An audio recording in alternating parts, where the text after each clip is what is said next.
Hello everyone, welcome to all of you on this YouTube channel, Saurabh Goswami, History Optional for UPSC. And here we are discussing a video PYQ discussion for the year 2020 for History Optional subject for paper 2 in our PYQ discussion series. So here we are going to discuss paper 2 of year 2020 question that has been asked by UPSC, and there we are going to focus on section A, that is modern Indian history, and this is part D for this year discussion. There are previous 3 videos that has already been uploaded on my YouTube channel, so you already know the plan that in each video I used to discuss one set of question. So today in this discussion we are going to cover 3 questions from modern Indian history segment from year 2020. Question number 4, A, B and C. All the previous questions we have already discussed. So today's class target will be 3 questions, question 4, A, B and C. Now let's recall, we all know that modern Indian history section A consists of total 4 questions.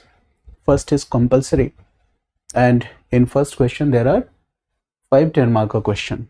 These are the components of question number 1, and in question number 2 that we have already discussed, again there are 3 questions. This we have discussed in part B of our video. This we have discussed in part A of our video, and this we have already discussed question number 3 in part C of our video. So today we are going to discuss part D of video, where we will cover these 3 questions. Total marks is 20 because question number 4A is of 20 marks, 4B is of 20 marks, and 4C is a 10 marker question. So here question number 4A, you have to write 300 words. This is the word limit.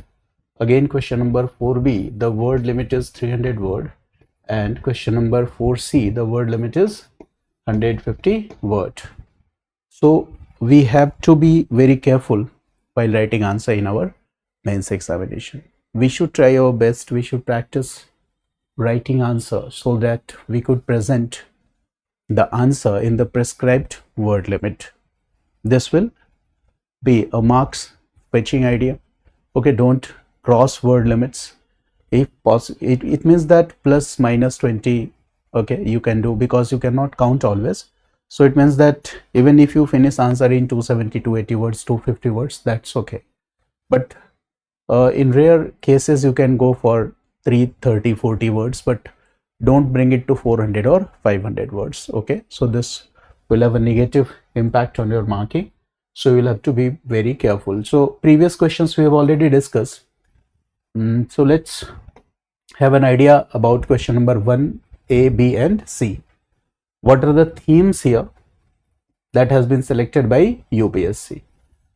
So you see question number 4A, those who are watching these discussions, you must download PDF question paper from UPSC website, so it will be easier for you, because on Zoom meetings these are clearly visible, but here you will find it will be a little bit problematic for you, but still I am reading the question.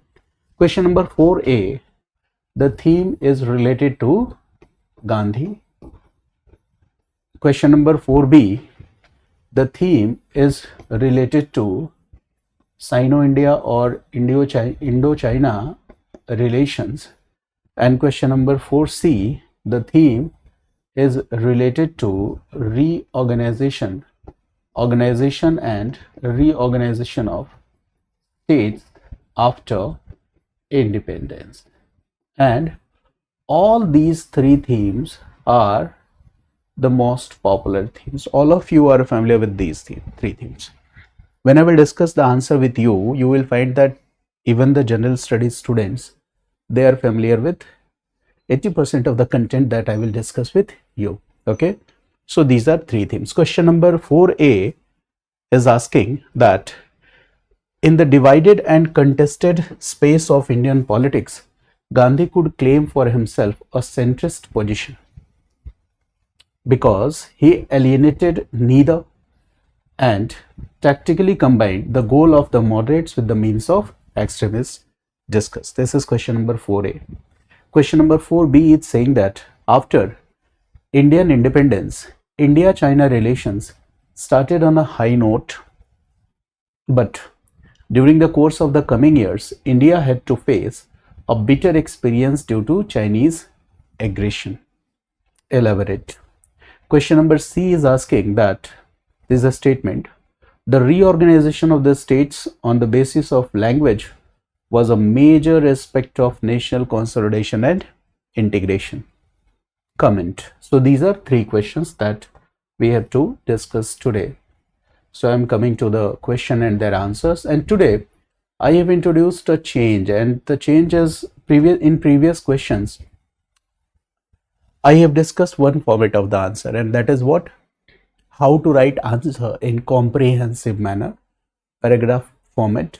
There also we use the format introduction and conclusion, but a few students, okay, they were in doubt that can we write answers in bullet form or point wise answers. So I always say that you can choose both the formats according to your convenience. If you have a very good command on your writing skill, and if you have a very good command on the concepts, so you can easily write answers in a comprehensive format using a few sketches. But if you find that you don't have an excellent command on English language, but still you have points, still you are familiar with the essence of the question, you are able to decode and deconstruct the question, and you are familiar with the basic ideas that are needed to present the answer.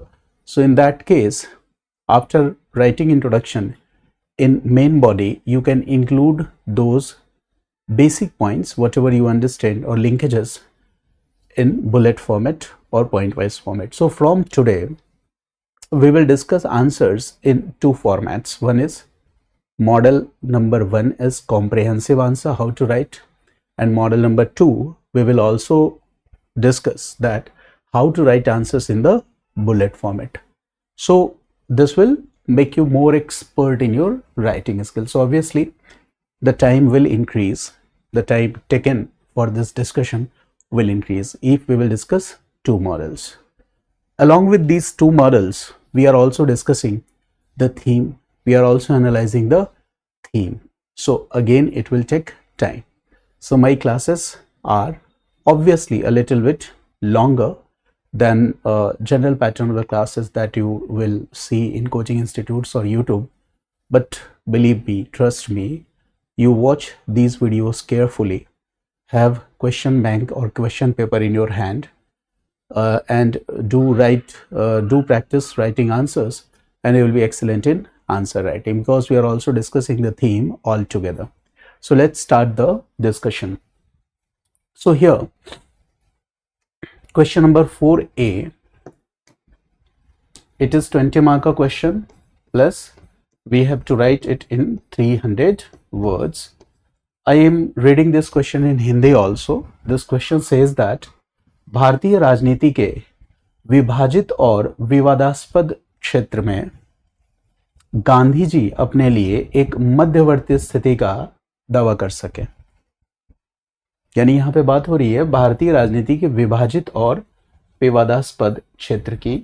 ये बात आपको ध्यान रखना पड़ेगा, विभाजित और विवादास्पद क्षेत्र, और गांधी यहां दावा कर सके एक मध्यवर्ती स्थिति की। मध्यवर्ती स्थिति मीन्स सेंट्रिस्ट पोजीशन, क्योंकि उन्होंने किसी को अलग नहीं किया, बल्कि युक्तिपूर्वक, मतलब पॉलिटिकल एक्यूमेन के साथ, चतुराई से नरम पंथियों के लक्ष्य को गरम पंथियों के साधनों से जोड़ दिया। इसका मतलब यह है कि गांधी की सेंट्रिस्ट पोजीशन की बात हो रही है, और यह कहा जा रहा है कि जो नरम पंथी का मतलब है मॉडरेट्स, जो मॉडरेट्स हैं, इनके गोल को, इनके उद्देश्य को एक्सट्रीमिस्ट के मीन्स के साथ गांधी ने जोड़ दिया। तो हमें इस क्वेश्चन के आंसर में सभी मुद्दों को शामिल करना होगा। हालांकि जब मैं आपको थीम डिस्कस करूंगा तो आप इस क्वेश्चन की डिमांड को अपने आप समझ जाएंगे. You can easily understand the need और essence of this question. In the divided and contestable space of Indian politics, what does it mean? Divided and contestable space of Indian politics. Gandhi's emergence in Indian politics. Okay, 1915 onwards. And we all know the earlier experiments of Gandhi, Champaran, Ahmedabad, Kheda, Regulating Act, then Khilafat movement, then A means a Sahyog or non-cooperation movement. And in this way, we see here that non-cooperation movement was the first great mass movement led by Gandhi. But before this, Rowlatt Satyagraha was all India Satyagraha. But in Rowlatt Satyagraha, Gandhi did not got the institutional help and support of Indian National Congress. This was the problem. But in non-cooperation movement, Gandhi got this support and he was the leader of this movement also. Before this, what we see in Khilafat movement, Gandhi did what? Gandhi was successful in bringing Hindu-Muslim unity because Muslims were drifting away from Indian National Congress and they were suspicious and doubtful about the role of Indian National Congress. So Gandhi did what? Gandhi met with the INC leaders, senior leaders of INC, and told them that if Indian National Congress will come forward and if it will support Khilafat movement, so this will be like a golden opportunity for fostering Hindu-Muslim unity. So from the very beginning, what we see that Gandhi was a person who was like a unifier. He was a successful negotiator, but at the same time, he was a unifier. He was trying to unify Hindus and Muslims. And in this way, he was trying to make Indian Nation Congress a powerful organization. Or you can say that he was trying to make, you can say, widen the participation of the masses in the movements. That's the point.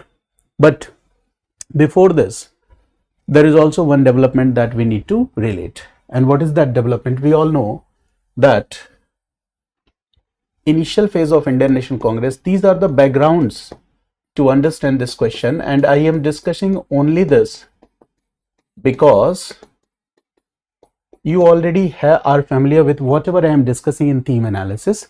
So in this way, you will revise your theme. Okay, you must have taken class somewhere. Whatever you have studied, all will be revised here. So this will be a complete discussion, and I believe that PYQ discussions should be like this because these kind of discussions will ultimately give you some benefit. Okay, so first phase of Indian National Congress, this is also called moderate phase of INC, and we all know that here moderates were dominating the scene. It means that just after the formation of Indian National Congress, almost 20 years have passed and Indian National Congress as a political party was dominated by moderates, and they were following a strategy, and these strategies are summed up as 3P strategy. You all know about this: prayer, petition, peaceful protest. Okay, and in these 20 years, the achievements are few or meager. Okay, they're not sufficient achievements. Okay, and the demands of Indian National Congress are also not very radical. Then what happened? Partition of Bengal. The main reason behind this was to break the unity of Indian people, because at that time Bengal became the epicenter for the development of, you can say, a sense of political consciousness or national consciousness among the people. So British were fearing, and they were trying to create a rift between Hindu and Muslim community. That was the main agenda. Then we move forward. 1905, to 070807, there is Swadeshi movement in continuance. Then there is Surat split in 1907. Surat split, what happened after that? Okay, now extremists are out of Indian National Congress. Moderates are still in Indian National Congress, and British started using the policy of carrot and stick. ये मैंने पिछली class में भी बताया था. Carrot for moderates and stick for extremists. What is a carrot for moderates? They will promise moderate leaders that we are soon coming with a new set of reform, and this will address all your pending demands. What is stick? Brutal suppression and repression of extremist leaders. And in this way, we see that after this, the first phase of revolutionary activities also started. And here we see that extremist leaders were put inside jail. Now the youth, because extremist ideology was more popular among youth, so now there was absence of leadership. So the youths were misguided. They started following the cult of revolver and bomb.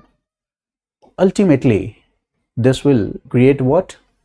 You can say a different kind of situation. Now this youth, they wanted to attain Swaraj. Okay, so this is the circumstance. Now if you see later developments, 1916, there is what? There is Lucknow Pact also. Okay, but in this entire circumstance, 1915 to 1920, these are 5 years where we see that Gandhi came with a political strategy. The style of leadership that was followed by Gandhi was completely unique. The dynamics, the dimensions, the perspectives which Gandhi included in the national movement, they were also very unique, because Gandhi was a successful synthesizer also. How he is successfully synthesizing the different ideologies, this question is related to that. Because if we talk about two popular ideologies at that time, and both these two popular ideologies were at two different extremes. One ideology was moderates and the second ideology was extremists. So Gandhi did what? There were two ideologies. When Gandhi is active in Indian politics, there are two popular ideologies. One is moderates and the second is extremists. And Gandhi did what? Okay, in this divided and contestable space of Indian politics, do you understand the meaning? In this divided and contestable space of Indian politics, it means that there were two popular ideologies at that time. One was the moderate and the second was extremist. Gandhi could claim for himself a centrist position. Means Gandhi did what? Gandhi discovered or found a strategic middle ground between these two ideologies. इन दोनों ideology के बीच एक रास्ता निकाल लिया गांधी ने. Okay, so if he found a strategic middle ground between these two, it means he alienated neither. किसी को भी अपने से अलग नहीं किया, दोनों को साथ लेके चले, and tactically combined the goal of moderates with the means of extremists. Okay, so what are the goal of moderate leaders? Because in the very first phase, जैसे goal of moderate leaders क्या है in this phase? Okay, they are not asking for complete Swaraj. Okay, 1905 के बाद स्वराज की बात कांग्रेस के platform से होती है. So basically the goal of moderate is, the moderates were believing in British sense of justice, मानते थे British sense of justice में. The moderates were also believing in the idea of constitutional reforms, and whenever they are doing protest also, they are very careful that their protest should be within the constitutional limits, not beyond the constitutional limits. That is an important point. Okay, this is the demand. Okay, gradual self-government they believe.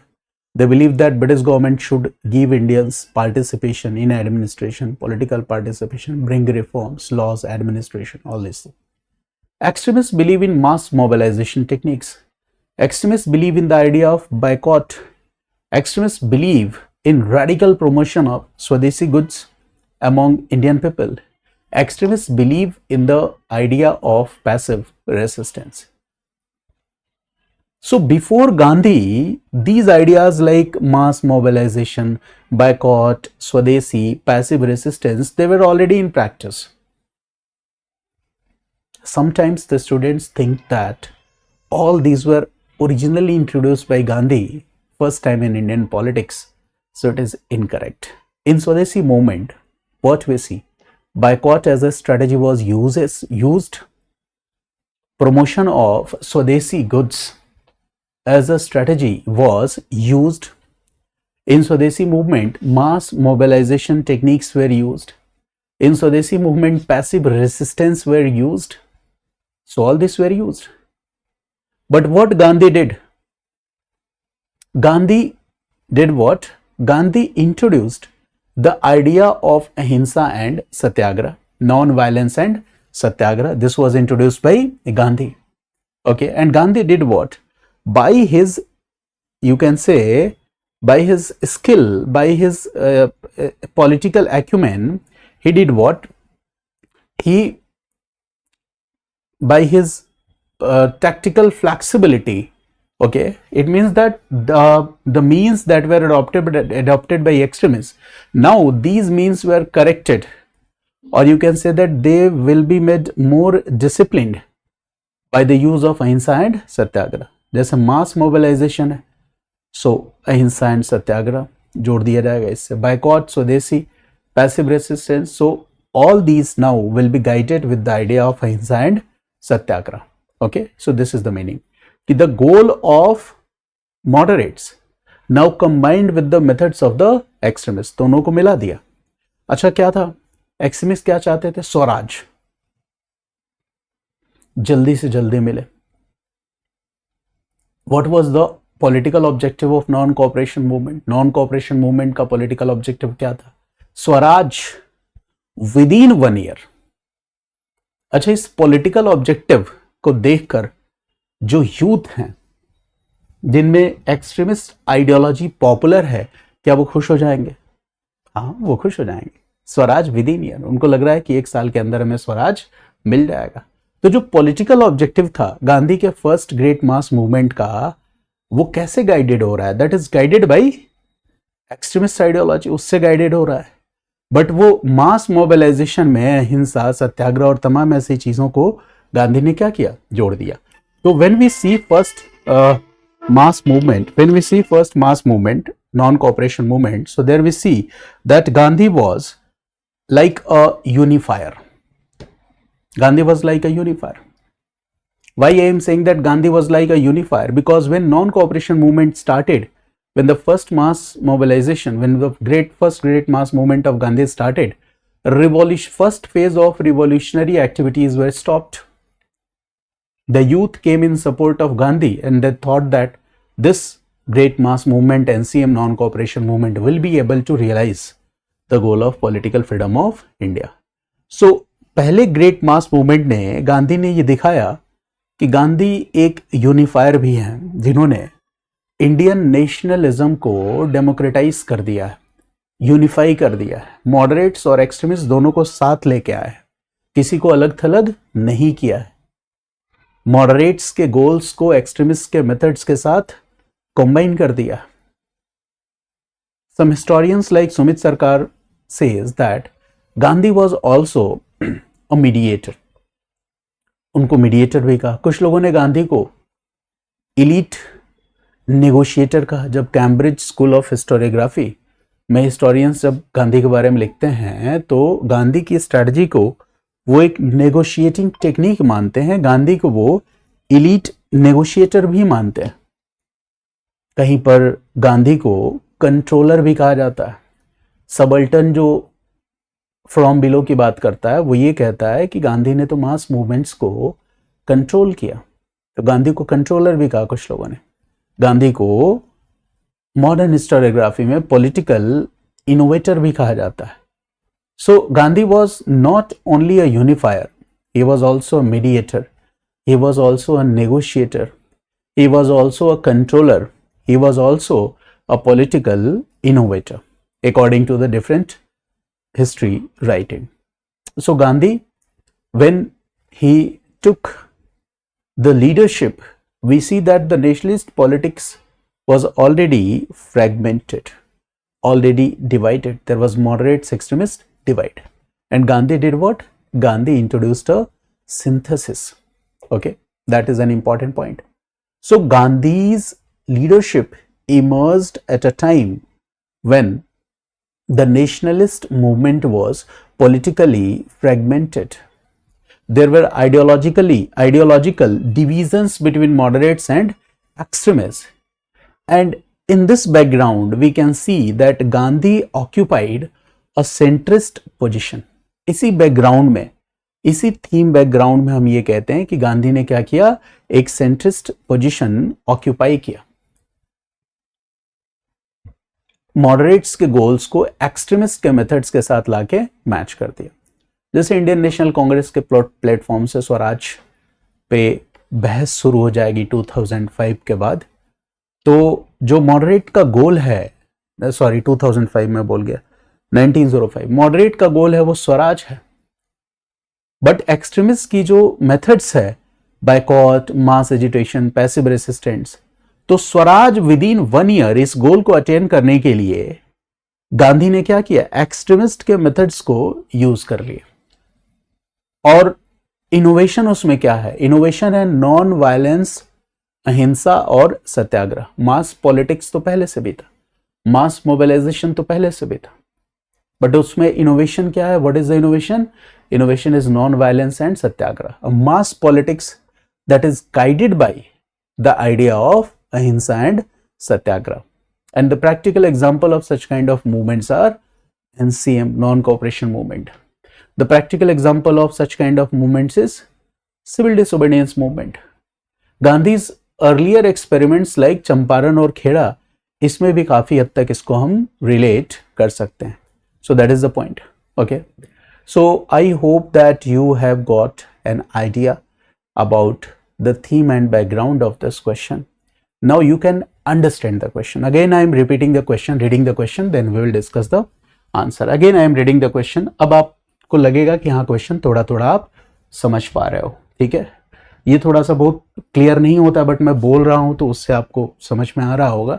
आप download कर लेना UPSC की website से paper, तो उससे भी आपका काम आसान हो जाएगा। अभी नहीं है अपने पास कोई टेलीग्राम चैनल वगैरह, बड़ा मुश्किल होता है वो सारी चीज़ों को मैनेज करना, तो देखता हूँ, है ना, कुछ टाइम में अगर चीज़ें मैनेज होंगी तो मैं टेलीग्राम चैनल के थ्रू ये सारे पीडीएफ आप लोगों को दे दूंगा, ठीक है। चलिए, अच्छा इस पर नंबर डिस्प्ले हो रहा है, कॉल मत करिएगा प्लीज़, मैसेज करिएगा, मैं डिस्टर्ब हो जाता हूँ। चलिए, in the divided and contestable space of Indian politics Gandhi could, अगर कुछ पूछना हो, कुछ भी ऐसा हो तो व्हाट्सअप मैसेज करना, ठीक है, ये रिक्वेस्ट है आप लोगों से। In the divided and contestable space of Indian politics Gandhi could claim for himself a centrist position because he alienated neither and tactically combined the goal of moderates with the means of the extremists. Discuss. Question समझ में आया कुछ इस discussion के बाद? चलो अब इस आंसर को हम दो फॉर्मेट पे डिस्कस करेंगे। Since this question is of 20 marks, तो ये 300 वर्ड्स में इसका आंसर लिखना है हमें, राइट? 20 mark 300 word. तो एक तो फॉर्मेट ये हो गया, कॉम्प्रिहेंसिव फॉर्मेट, ये एक फॉर्मेट ये हो गया यहां तक। Here I have written introduction, यहां पे intro, this is what your conclusion. But कभी भी आंसर में इंट्रोडक्शन और कंक्लूजन इस वर्ड को नहीं लिखना चाहिए, you will change the paragraph. जैसे इस पूरे आंसर में 300 वर्ड्स के आंसर में, after looking at this structure I can easily guess कि ये वाला पार्ट क्या है, this is introduction and this is what conclusion, and this part is the main body of the answer. ये तो बहुत क्लियर है, बट एक लिखने का तरीका ये भी होता है, जिसमें आप लोगों में कुछ लोगों ने पूछा था बुलेट फॉर्म में लिखे कि नहीं, लिख सकते हो, कोई प्रॉब्लम नहीं है, बट एग्जाम में ये इंट्रोडक्शन वर्ड मत लिखना, मेन बॉडी मत लिखना, ठीक है ना। यहाँ मैंने इसलिए लिख दिया है ताकि क्लैरिटी बनी रहे, ठीक है ना। तो एग्जाम में आप पहला पैराग्राफ, फिर पैराग्राफ चेंज करके पॉइंट लिखते जाना, थोड़ा स्पेस छोड़ देना। तो इंट्रोडक्शन, मेन बॉडी और लास्ट में कंक्लूजन, ये 3 वर्ड अवॉइड करना, इस पैटर्न में लिखना कि एग्जामिनर को खुद समझ में आ जाए कि क्या इंट्रोडक्शन है, क्या मेन बॉडी है। तो देखो ये हो गया आपका मॉडल आंसर नंबर 2, ये मॉडल आंसर मॉडल नंबर 2 हो गया। This is model number 1। तो पहले मॉडल पे हम आंसर की बात करते हैं। Look at this answer, Gandhian leadership. तो देखो whenever we write the introduction, हमेशा हमें क्वेश्चन के कॉन्टेक्स्ट को लेना चाहिए, है ना, और उस कॉन्टेक्स्ट को डिस्कस करते हुए अगर उसमें अगर कुछ डिबेटेबल थीम है या कुछ इंपॉर्टेंट बात है तो वो भी हम इंट्रोडक्शन में ले सकते हैं। तो there is no any thumb rule कि इंट्रोडक्शन 15 वर्ड्स का हो, 10 वर्ड्स का हो या 20 वर्ड्स का हो। कई बार within the introduction part itself some important points और आर्ग्यूमेंट्स आर इंक्लूडेड, ठीक है। तो इन दैट केस इंट्रोडक्शन थोड़ा ज्यादा लंबा हो जाता है, बस इतनी सी बात है। So in the very first para what I have written is that Gandhi's leadership emerged at a time when Indian nationalism was deeply divided between moderates and extremists. देख लिखा ना, it was deeply divided between moderates and extremists. अभी हम moderates के बारे में लिख दिया कि who advocated constitutional reforms. Moderates क्या करते थे, वो constitutional reforms को advocate करते थे, and extremists who emphasized militant methods. Extremists क्या करते थे, militant methods को emphasize करते थे. Gandhi's political genius lay in occupying a centrist position that neither alienated the moderates nor rejected the energy of the extremists. यानी in this introduction आपने ये बता दिया कि ये जो स्टेटमेंट दिया गया है ये स्टेटमेंट ठीक है, इसमें कोई प्रॉब्लम नहीं है। कई बार कुछ स्टेटमेंट ऐसे होते हैं जो किसी भी अप्रोच के केवल एक डायमेंशन को दिखाते हैं तो वो डिबेटेबल होते हैं, बट यहाँ पे ये जो बात कही गई है ये तो ठीक है। तो ये बात आपने बता दिया इसमें। In the second part your writing, अब यहाँ पे आपको देखो बताना है, क्वेश्चन में क्या पूछा हुआ है कि मॉडरेट्स के गोल्स को ले लिया गांधी ने और एक्सट्रीमिस्ट के मीन्स या मेथड्स को यूटिलाइज कर लिया। So this you will have to explain in your answer. So here I have written that Gandhi adopted the goal of the moderates, namely Swaraj, but rejected their reliance of petition and gradualism. यानी देखो गोल में भी जो इनका स्वराज का उद्देश्य था, ठीक है, उसको तो गांधी ने अडॉप्ट कर लिया, बट वो ग्रेजुअल अटेनमेंट ऑफ स्वराज जो था उसको गांधी ने नहीं माना। इसलिए पहले ग्रेट मास मूवमेंट का जो पॉलिटिकल ऑब्जेक्टिव है, the political objective of first great mass movement is Swaraj with in 1 year. तो ग्रेजुअल अटेनमेंट ऑफ स्वराज, देखो गांधी ने क्या अडॉप्ट किया, मॉडरेट्स से। तो मॉडरेट्स का जो गोल था वो था ग्रेजुअल अटेनमेंट ऑफ स्वराज, यानी धीरे धीरे हमें स्वराज मिल जाएगा, ठीक है, by following 3P, prayer, petition and peaceful protest. Gandhi ने क्या कहा, यहां से स्वराज तो पिक कर लिया, गांधी ने स्वराज को उठा लिया, बट ये ग्रेजुअल अटेनमेंट, ठीक है, प्रेयर, पिटीशन, इन सभी चीजों को डिस्कार्ड किया गांधी ने। And that is why in non cooperation movement, the first great mass movement led by Gandhi, the political objective was Swaraj with in 1 year. वहां पे गांधी ने क्या कहा, स्वराज विद इन 1 ईयर।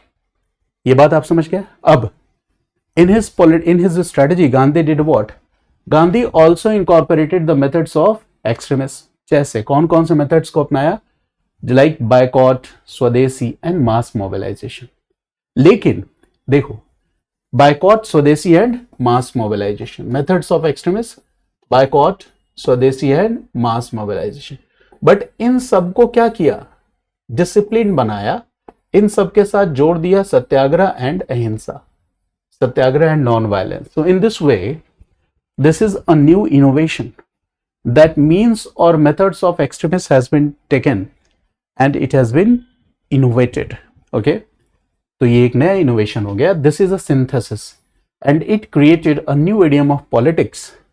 अब this phrase is very important, mass based but or yet morally restrained. This is a new innovation in Indian politics. Mass based yet morally restrained. Morally restrained कैसे हुआ, सत्य और अहिंसा, अहिंसा और सत्याग्रह, इन सबको छोड़ दिया आपने। अब देखो, अब ये चीजें तो बता दी हमने क्वेश्चन में जो पूछा गया, बट ये रिफ्लेक्ट कहां होता है, where is it reflected, this also we need to discuss कि कहाँ रिफ्लेक्ट होता है। तो पहला रिफ्लेक्ट कहाँ होता है? इन एनसीएम 1920-22। सेकेंड रिफ्लेक्शन हम देखते हैं civil disobedience movement CDM 30-34, it is reflected. इन दोनों मूवमेंट में क्या है? These movements are mass movements, and in these mass movements we see that these mass movements mobilized millions of people including peasants, workers। अब इसमें और भी हम बहुत कुछ ऐड कर सकते हैं। Why non-cooperation movement was very unique and significant? First time large scale and unique participation of women। इससे पहले इतनी बड़ी संख्या में महिलाओं ने कभी पार्टिसिपेशन नहीं किया था। Muslims for the first and last time they participated in very large numbers। इतना ज्यादा पार्टिसिपेशन इसके बाद कभी नहीं हमें देखने को मिलता। That is an important point, I hope you are getting my point. Peasants भी आ रहे हैं, वर्कर्स भी आ रहे हैं। क्यों पीजेंट्स और वर्कर आ रहे हैं? Because Gandhi led, okay, Gandhi का एक रीजनल एक्सपेरिमेंट चंपारण, पता होगा आपको, Champaran, Kheda, Ahmedabad mill strike. So Gandhi was already popular among the peasants class. Gandhi was already, ये एक बहुत ही यूनिक बात है गांधी के बारे में कि गांधी एक नेशनल लीडर बनने से पहले इंटरनेशनल लीडर थे। दूसरी सबसे खास बात क्या है गांधी के बारे में कि पॉलिटिक्स में सफल होने के लिए आपका जो ग्रास रूट लेवल कनेक्शन है वो बहुत मायने रखता है। और गांधी नेशनल लेवल पे ये जो पहला मास मूवमेंट है इसको लीड करने के पहले ही वर्कर्स और पीजेंट्स में पॉपुलर है, बहुत ही ज्यादा पॉपुलर है। ये भी एक बहुत बड़ी बात है, गांधी ऑलरेडी इज पॉपुलर। तो peasant participation, worker participation, women participation, participation of Muslims in the large numbers, moderate section, इस सबको साथ लेके आया। तो इससे ज्यादा और क्या चाहिए सिंथेसाइजर होने के लिए? सो यहां पे हमें रिफ्लेक्ट होता है। अब यहां पर मैंने एक हिस्टोरियंस पॉइंट ऑफ व्यू को भी इनकॉर्पोरेट किया है, बिपान चंद्रा का। So Bipan Chandra argues that Gandhi democratized Indian nationalism by bringing the masses into active participation। Gandhi ने क्या किया? नेशनल मूवमेंट को डेमोक्रेटाइज कर दिया। ऐसे लोग, ऐसे हजारों लाखों की संख्या में लोग जो कि कॉलोनियल रूल और कॉलोनियल सिस्टम ऑफ एक्सप्लॉयटेशन से पीड़ित तो थे लेकिन उसके खिलाफ आवाज उठा नहीं पा रहे थे, सक्रिय रूप से जन आंदोलनों में जुड़ नहीं पा रहे थे। गांधी ने उन सबको एक साथ जोड़ लिया। सो that is a very important achievement, okay, कि जब आप किसी मास मूवमेंट में सबसे बड़ा जो स्ट्रेंथ है वो मास ही तो है। तो मास में आपने क्या किया? You have successfully widened the social base of the movement, okay, that is one of the most important achievement. वो भी तब जब उस जमाने में आज की तरह हमारे पास जो मास एंड कम्युनिकेशन के जो भी मतलब इंफॉर्मेशन टेक्नोलॉजी टूल्स हैं उस समय नहीं थे। तो उस समय सूचना को एक दूसरे तक पहुंचाना बड़ा मुश्किल था, ठीक है। तो उस सिचुएशन में गांधी ने कर दिखाया। Obviously it is a very remarkable task. अब इसमें एक और हिस्टोरियंस पॉइंट ऑफ व्यू है सुमित सरकार का, कि Sumit Sarkar contend that Gandhi acted as a mediator who restrained radical tendencies, especially during moments of potential revolutionary upsurge, such as the withdrawal of NCM after Chauri Chaura. और देखो इससे जुड़ा हुआ एक क्वेश्चन तो पूछा भी जा चुका है, पहले मैं डिस्कस भी कर चुका हूं सिमिलर। अब देखो एक पॉइंट ऑफ व्यू सुमित सरकार का ये क्या है, सुमित सरकार देखो मार्क्सिस्ट हिस्टोरियन है, उनका ये कहना है ठीक है गांधी एक सिंथेसाइजर थे, बट गांधी ने साथ ही साथ एक काम और किया, और वो क्या किया कि जब जब ऐसी परिस्थितियां बनी कि लोगों का जो थॉट प्रोसेस है, लोगों का सेंटिमेंट है, वो रिवॉल्यूशनरी एक्टिविटीज की तरफ झुक रहा था। तो जब जब ऐसी परिस्थितियां बनी कि कोई 1857 के रिवोल्ट की तरह कोई पॉपुलर रिवोल्ट या कोई बड़ा रिवॉल्यूशन होता कॉलोनियल रूल के अगेंस्ट, है ना, तो गांधी ने क्या किया? देखो गांधी ने उस रिवॉल्यूशनरी अपसर्ज को, ठीक है, क्या कर दिया? रोक दिया।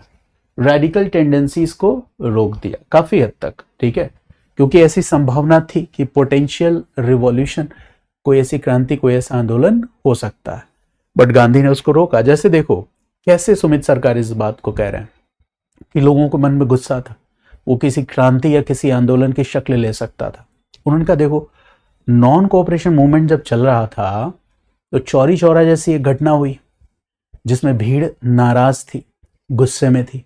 उसने एक पुलिस स्टेशन को फूंक दिया जिसमें कई पुलिस वालों की जल के मौत हो गई। कहा ये क्या है?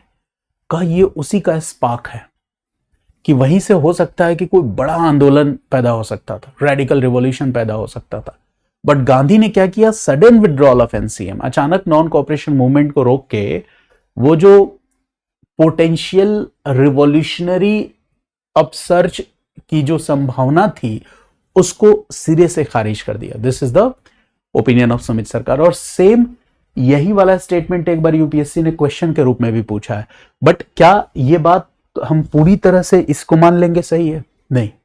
तो देखो, ये अलग अलग हिस्टोरियंस को ओपिनियन है। तो कई यूपीएससी हिस्ट्री ऑप्शन में खासतौर से whenever any question is asked in the form of statement और इलेबोरेट और डिस्कशन, हर क्वेश्चन कहीं ना कहीं किसी ने, खासतौर से मॉडर्न इंडिया की बात बता रहा हूं मैं, किसी न किसी स्कूल ऑफ थॉट या हिस्ट्री से जुड़ा होता है।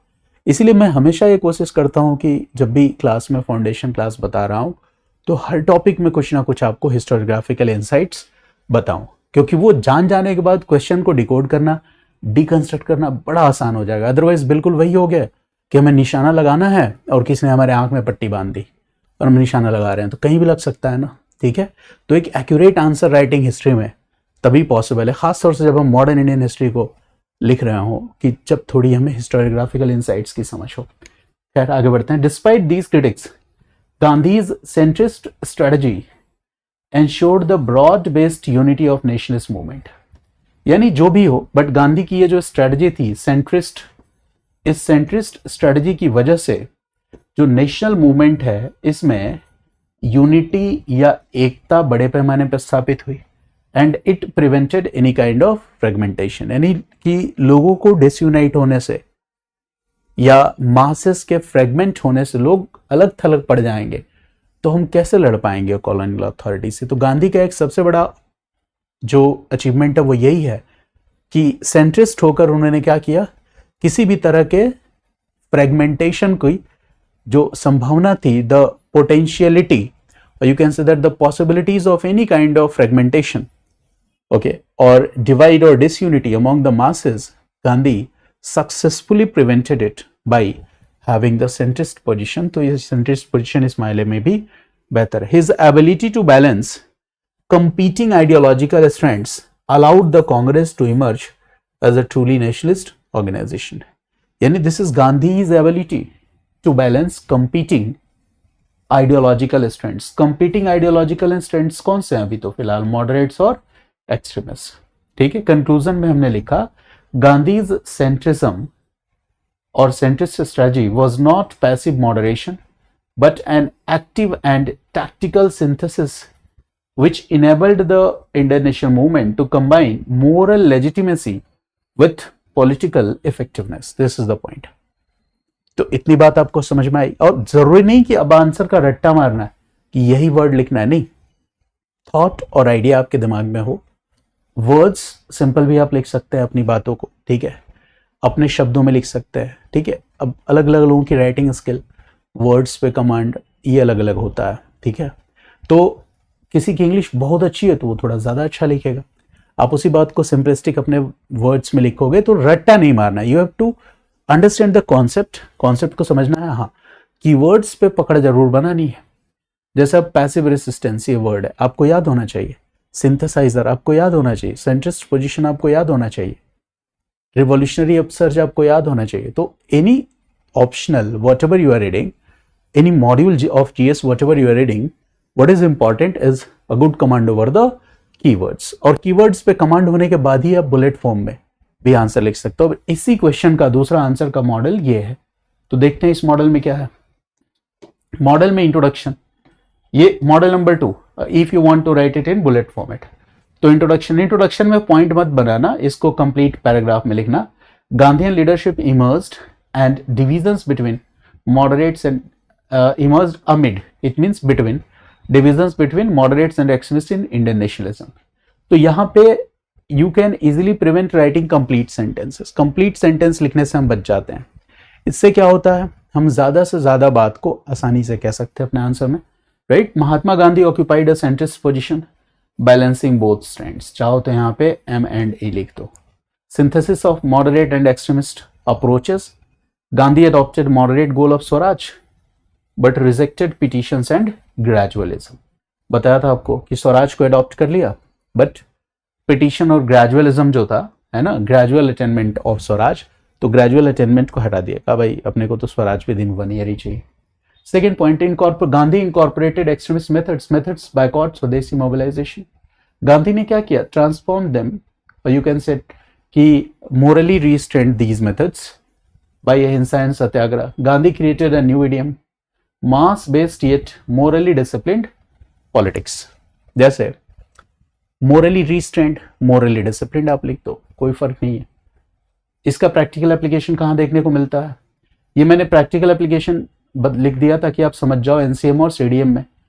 इन the movement Gandhi mobilise peasants, workers and middle class. Gandhi maintain non violent discipline. ये नेशनलिज्म में कॉन्ट्रीब्यूशन, बिपिन चंद्रा क्या कहते हैं, गांधी डेमोक्रेटाइज नेशनलिज्म। गांधी ने क्या किया, expanded participation and created pan Indian unity. आप अपने वर्ड्स में लिख सकते हो कि Gandhi was successful in widening the social base of the movement, remarkable participation of women, peasant, worker. You can use your own word. Sumit Sarkar क्या कहते हैं, बताया था आपको कि गांधी ने समय समय पे क्या किया, जो मासेस की जो रेडिकल टेंडेंसीज थी, पोटेंशियल रिवॉल्यूशनरी अपसर्ज था, उसको कर्ब कर दिया, रोक दिया। Gandhi successfully prevented the potential revolutionary upsurge of the people, ठीक है। Example Chauri Chaura incident, by withdrawing NCM he did so. This is the idea of Sumit सरकार। रंजीत गुहा ने क्या कहा, गांधी कंट्रोल्ड ऑटोनोमस मास इनिशिएटिव्स, यानी कई जगहों पे इस बात की संभावना थी, सबल्टन ये कहते हैं, स्टडी फ्रॉम बिलो की बात करते हैं कि छोटे छोटे लेवल पे कि लोग समूह बनाकर एक बड़ी संख्या में कॉलोनियल अथॉरिटी का विरोध करते हैं, तो गांधी ने उन सभी धाराओं को अपने साथ लाकर जोड़ लिया और इस तरह से एक तरह से जो मास इनिशिएटिव्स थे, जो अलग अलग जगह पे ऑटोनोमस मास इनिशिएटिव्स थे, उन सबको एक आदमी कंट्रोल कर रहा था और वो कौन था, गांधी। तो ये बात सबल्टन ने कही। इसके बाद आते हैं, है ना, कैम्ब्रिज। हाँ, इसके बाद आ जाओ। Gandhian centrism was an active synthesis not passive moderation, enabled unity and mass mobilisation बता दिया, combined moral legitimacy with political effectiveness. So these are the points, ठीक है। अब हम आगे बढ़ते हैं, अगला question, question number 4B। I hope that you have got the idea. अब इसके आंसर को आप लिखिएगा, ठीक है।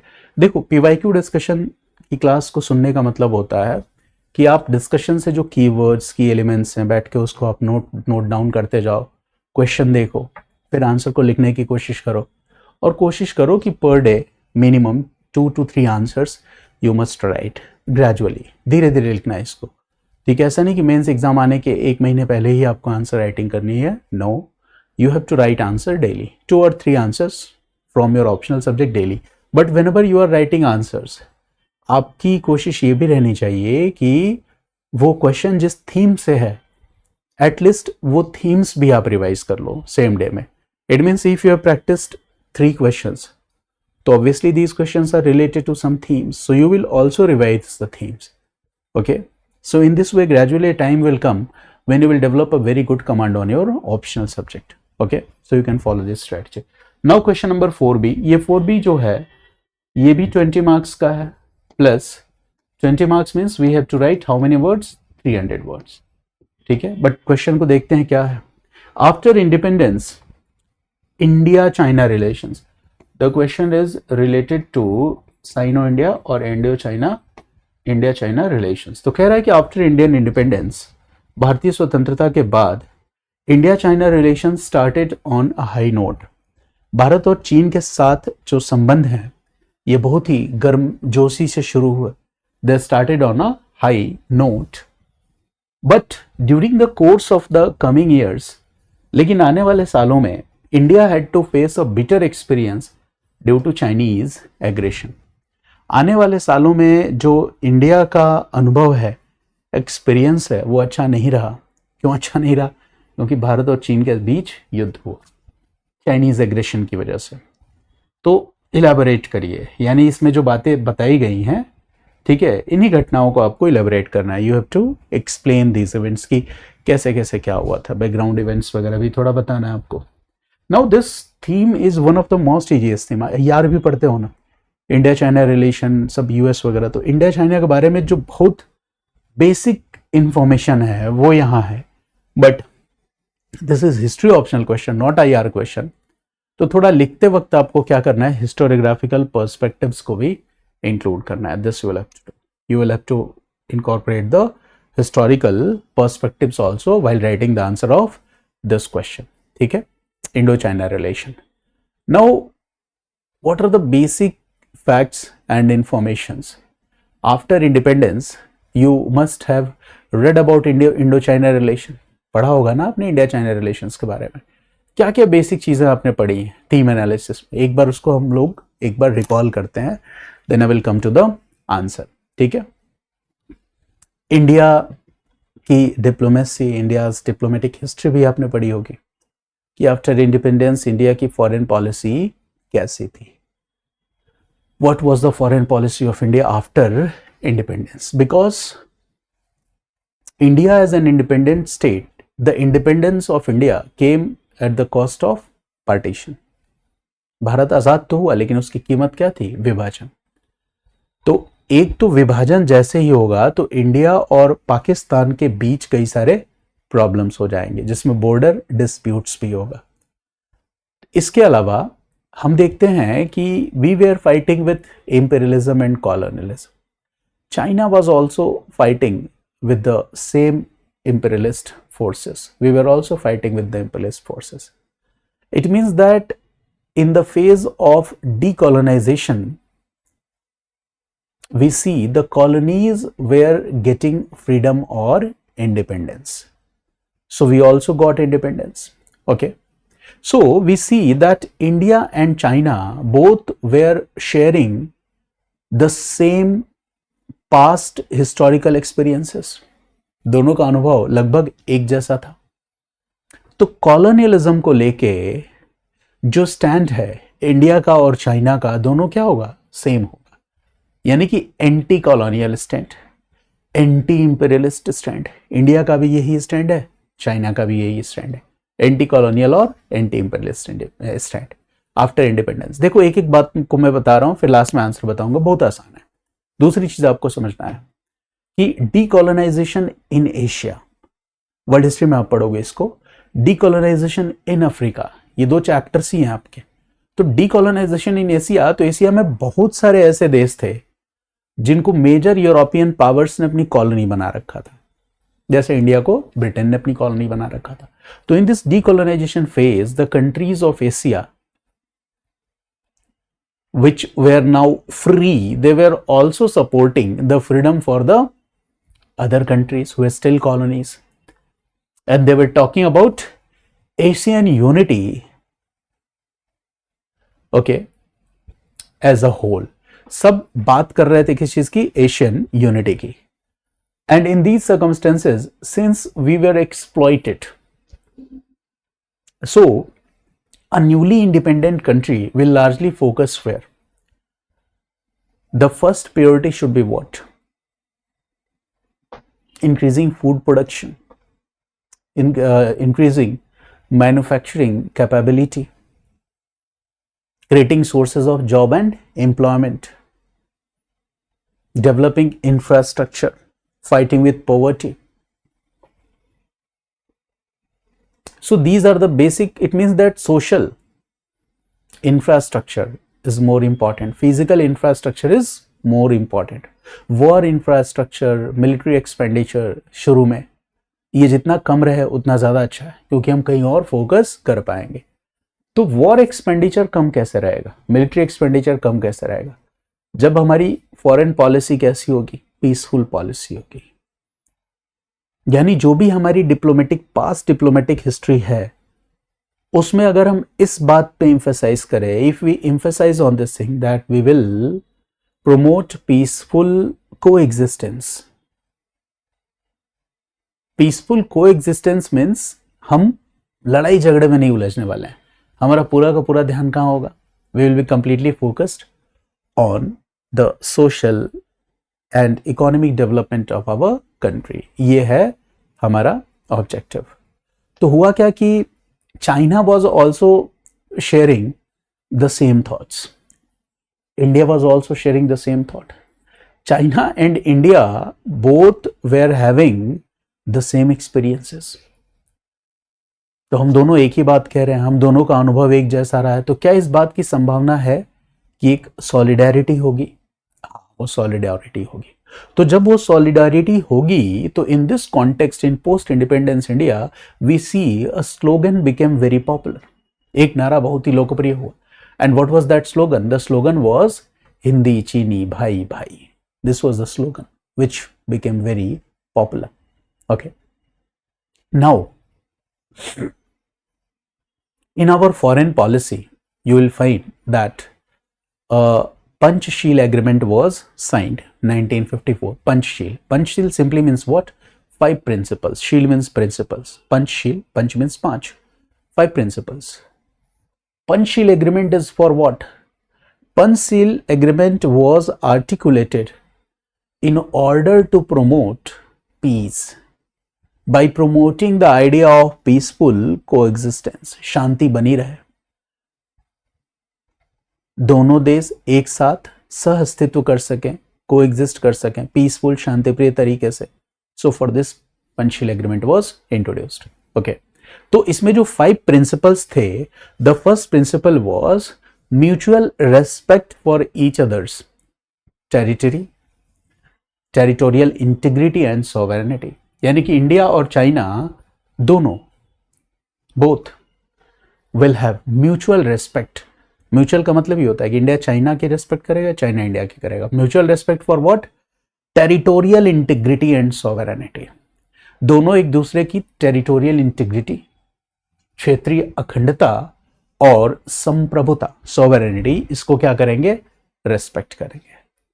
दूसरी बात क्या थी? म्यूचुअल नॉन एग्रेशन, परस्पर अनाक्रमण. न मैं तुम पे आक्रमण करूंगा, न तुम मुझ पे आक्रमण करोगे.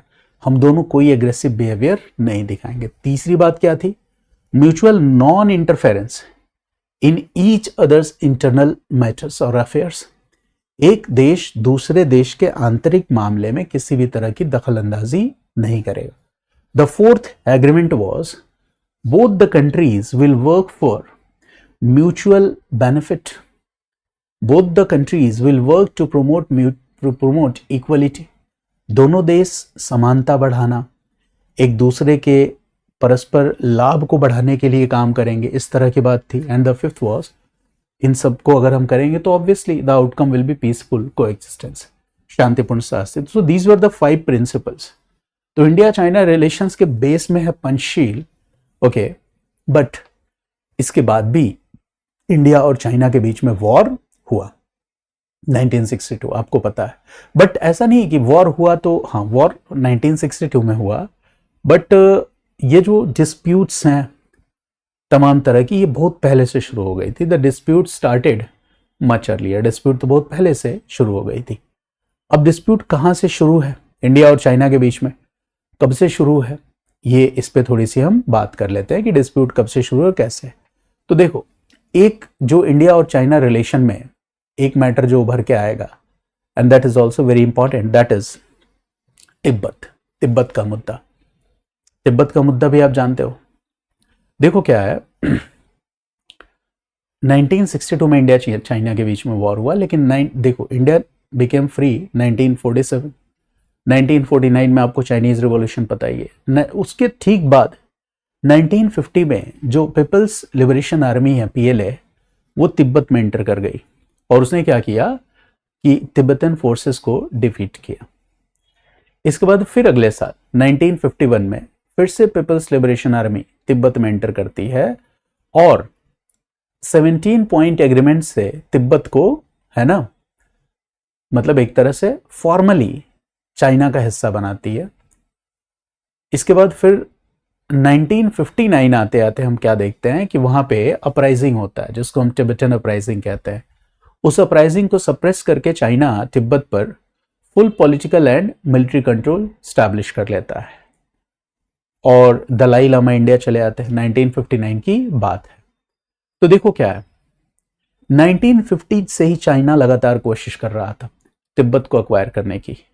1951 में 17 पॉइंट एग्रीमेंट है, 1959 में फुल मिलिट्री पॉलिटिकल कंट्रोल है, और 1959 में ही Dalai Lama fled to India, और इंडिया ने क्या किया, उनको रिफ्यूज दी, असाइलम दिया, शरण दिया। भारत से तिब्बत की निर्वासित सरकार भी चलाई जाती। अब ये जो कुछ भी डेवलपमेंट्स हुए, इससे क्या हुआ, इससे चाइना ये मानेगा कि यह हमारे देश की आंतरिक मामले में हस्तक्षेप जैसा है, इंटरनल मैटर्स में हस्तक्षेप जैसा है। चाइना की अगर हम स्टैंड की बात करें तो तिब्बत को चाइना एक बफर जोन की तरह ट्रीट करता है, ठीक वैसे ही तिब्बत को हम भी बफर जोन के रूप में ट्रीट करना चाह रहे थे कि चाइना और साउथ एशिया, पार्टिकुलरली इंडिया के बीच में तिब्बत क्या है, एक बफर जोन का काम करेगा। तो चाइना का जो साउथ वेस्ट फ्रंटियर है उसके लिए ठीक है तिब्बत, ये चीज है। चाइना की जो कोर टेरिटरी है, जो चाइना डिफाइन करता है, उस कोर टेरिटरी में वो तिब्बत को भी डिफाइन करता है। और जो पीपल्स रिपब्लिक ऑफ चाइना, शुरू से उसकी ये कोशिश रही कि जो हमारी कोर टेरिटरी है उसको हम क्या करेंगे, एनेक्स करेंगे। एक मुद्दा ये भी था कि तिब्बत में जो सिस्टम था, पॉलिटिकल सिस्टम, वो फ्यूडल और थियोक्रेटिक सिस्टम था, तो वहां पे कम्युनिज्म को भी लाना था। 50-51 का जो इंटरफेरेंस है, इसके पीछे रीजन यही है। तो ये चीज है। तो चाइना का एक अपना मतलब कंसर्न है तिब्बत को लेकर, तो चाइना ने तिब्बत को एनेक्स किया, ओके, और फिर उसके बाद हमने क्या किया, शरण दिया। तो एक तो मुद्दा ये है इंडिया चाइना रिलेशंस के बीच में। दूसरा, अगर बॉर्डर डिस्प्यूट्स के मामले को देखोगे, if you look at the border dispute, you will find कि कुछ और भी इश्यूज हैं इंडिया और चाइना के बीच में। वो कौन कौन से इशू हैं बॉर्डर डिस्प्यूट में जो इंपॉर्टेंट हैं? तो one is McMahon line eastern sector में, जो शिमला कन्वेंशन के तहत है, और इंडिया मैकमोहन लाइन को लीगल बाउंड्री मानता है, और अरुणाचल प्रदेश इंडिया का इंटीग्रल पार्ट है। बट चाइना का स्टैंड है कि नहीं, मैकमोहन लाइन है ना, ये इंपीरियलिस्ट इम्पोजिशन है, तो वो इस तरह से मानता है। तो एक तो प्रॉब्लम यह है। अक्साई चीन लद्दाख और जिनजियांग के बीच में, अक्साई चीन लद्दाख का हिस्सा है, ठीक है। आपको पता ही है कि अक्साई चीन का हिस्सा चीन इंडिया के बीच में जो 1962 में जो वॉर हुआ है ना, उसके बाद चीन ने उसको अपने कब्जे में रखा है। तो ये तो बेसिक बातें हो गई इंडिया चाइना रिलेशंस के बीच पे। These are the basic set of informations that we know. ये जो कुछ भी हुआ इंडिया चाइना के बीच में जो वॉर हुआ, when Nestlist historians will look at this entire episode कि after independence, Panchsheel agreement, Nehru की पॉलिसी, फिर इंडिया चाइना वॉर, तो when Nestlist historians will look at this perspective, they will say that India China war or the relations between India and China were torn due to China's betrayal. Nestlist historian पूरी की पूरी जिम्मेदारी किसके ऊपर डालते हैं? China के ऊपर। ये क्यों हुआ? चाइना के बिट्रेयल की वजह से। And India was committed to peaceful existence and Panchsheel. India तो पंचशील को पूरी तरह से फॉलो कर रहा था, बट जो भी गलती हुई चाइना की तरफ से हुई, चाइना ने धोखा दिया। ये नेशनलिस्ट इंटरप्रिटेशन है। दूसरा इंटरप्रिटेशन है, वो ये कहता है कि जवाहरलाल नेहरू प्राइम मिनिस्टर, इनकी जो पॉलिसी थी वो बहुत ही ज्यादा आइडियलिस्टिक थी, और कहीं ना कहीं वो पॉलिसी रिस्पॉन्सिबल थी इंडिया चाइना के बीच में रिलेशंस बिगड़ने के लिए। मार्क्सिस्ट व्यू, जब मार्क्सिस्ट हिस्टोरियंस इस घटना को देखते हैं तो इसको जोड़ के देखते हैं कि जो कोल्ड वॉर, आपको पता ही है कि cold war, second world war के बाद एक कोल्ड वॉर, जियोपॉलिटिक्स और ये सोशलिस्ट ब्लॉक, तमाम ऐसी चीजें चल रही थी, तो उसको कोल्ड वॉर से जोड़ के देखते हैं मार्क्सिस्ट हिस्टोरियन। बट आज मॉडर्न हिस्टोरियोग्राफी में जब बात की जाती है इस रिलेशंस की, वॉर की, तो म्यूचुअल मिसपरसेप्शंस की बात की जाती है, बॉर्डर एम्बिग्विटीज की बात की जाती है ना, डिप्लोमेटिक लैप्सेस की बात की जाती है, तमाम ऐसी चीजें की जाती हैं। तो in history we talk about different perspective, ठीक है। ये ध्यान रखना है कि हिस्ट्री में हम हमेशा अलग अलग पर्सपेक्टिव की बात करते हैं। इंडिया और चाइना के बीच में एक फेज ऐसा भी रहा कि फ्रेंडशिप है 47 के बाद, 54 तक आते आते फिर इमर्जिंग टेंशन्स हैं। ऐसा नहीं कि 1962 में अचानक वॉर हो गया, मैंने बताया कि पहले से प्रॉब्लम्स हैं। अच्छा, इंडिया की जो फॉरवर्ड पॉलिसी थी, इंडिया ने उस 1950s में 47 से के बाद इंडिया की भी पॉलिसी थी, फॉरवर्ड पॉलिसी, वो ये कहती थी कि जो डिस्प्यूटेड एरियाज हैं, जो भी एरियाज है, वहां पे हम क्या करेंगे, मिलिट्री एस्टैब्लिशमेंट्स बनाएंगे, मिलिट्री वहां पे ले जाएंगे, रखेंगे। तो इसका भी एक रीजन है। तो तमाम ऐसी चीजें हैं। तो अब आपको एक बार रिवाइज हो गया इंडिया चाइना रिलेशन के बीच में जो जो चीजें हैं। बाकी तो आप मतलब ये पहले से पढ़े ही हो गए जनरल स्टडीज में, IR वगैरह में, तो मैंने एक बार रिवाइज करवा दिया। Now let's look at the answer. So there are two models of answer. One is bullet format and one is comprehensive. Again, I am repeating the question.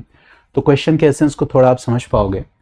After Indian independence, India China relations started on a high note. Independence के बाद relations बढ़िया, but during the course of the coming years, आने वाले सालों में India had to face a bitter experience due to Chinese aggression. ये देखो statement नेस्लिस्ट historians का है, पूरी की पूरी रिस्पॉन्सिबिलिटी चाइनाज बिट्रल वो मानते हैं। ठीक है, चलिए हम देखते हैं।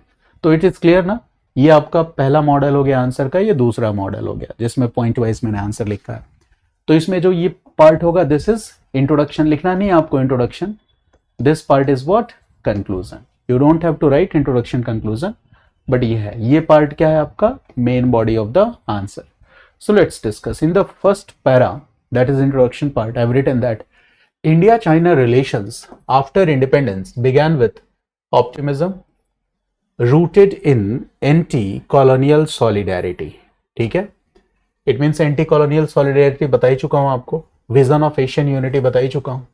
Under the leadership of Jawaharlal Nehru, India pursued a policy of peaceful existence, and it is exemplified by Panchsheel Agreement as the popular slogan and the popular slogan of Hindi चीनी भाई भाई। पीसफुल एग्जिस्टेंस जो है वो exemplify होती है, reflect होती है पंचशील एग्रीमेंट में, और साथ ही साथ जो स्लोगन मैंने बताया हिंदी चीनी भाई भाई, इसमें वो रिफ्लेक्ट होती है।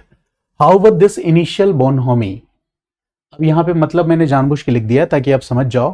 ठीक है, बोनहोमी का मतलब होता है जो वार्मथ, फ्रेंडलीनेस और गुड नेचर्ड बिहेवियर है इनिशियल स्टेजेस में, कि इंडिया और चाइना के बीच में जो 47 से 54 के बीच में जो इनिशियल बोनहोमी है, दोनों के बीच में संबंध बहुत अच्छे हैं। Gradually gave way to tension.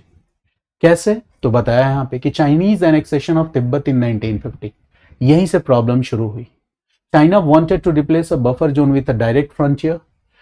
और इसके बाद और कौन कौन सी प्रॉब्लम्स थी, differences over McMahon line eastern sector मैंने आपको बताया, Aksai Chin in western sector. It also aggravated relations, यानी यहाँ पे एक हो गया annexation of Tibet, McMahon line eastern sector और अक्साई चीन western sector. India's decision to grant asylum to Dalai Lama in 1959 intensified Chinese suspicions. तो यहाँ पे हमने total asylum to Dalai Lama, total कितनी बातें यहाँ बता दें, कोर पॉइंट्स 4। एक हो गया जो तिब्बत में इंटरफेरेंस है, दूसरा मैकमोहन लाइन, तीसरा हो गया अक्साई चीन और चौथा हो गया गिविंग ग्रांट और granting asylum to Dalai Lama. इससे प्रॉब्लम इंटेंसिफाई होने लगी।